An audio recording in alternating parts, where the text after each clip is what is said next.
Ils sont des milliers à manifester régulièrement leur colère et leur inquiétude. Ces Kurdes de Syrie redoutent les offensives sur leur sol des combattants soutenus par la Turquie.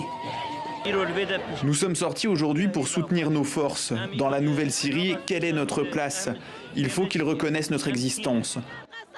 Le territoire à défendre, c'est cette zone kurde en Syrie, longeant la frontière avec le voisin turc. Et ce ne sont pas les dernières déclarations du président turc en début de semaine qui vont rassurer ces manifestants kurdes.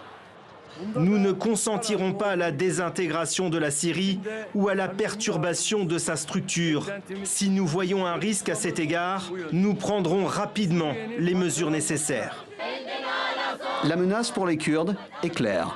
Dans cette manifestation, il y a les drapeaux jaunes de l'administration kurde et de son armée, mais pour la première fois, on voit apparaître le drapeau de l'indépendance syrienne à 3 étoiles, adopté par les nouvelles autorités de Damas. Les Kurdes ont demandé à l'armée syrienne de les soutenir.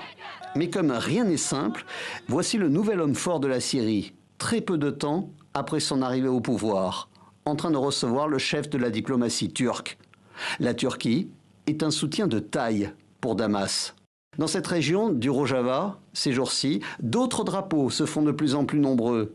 Trop tôt pour dire si les Américains, par exemple, viennent en nombre soutenir ou protéger la population kurde, mais la demande a été formulée notamment par cette dirigeante kurde qu'une équipe de TV5 Monde a rencontrée à Qamishli. Les États-Unis et la France pourraient effectivement sécuriser toute la frontière. Nous demandons d'envoyer des troupes sur cette frontière avec la Turquie pour sécuriser la zone, pour nous aider à protéger la région et établir de bonnes relations avec la Turquie.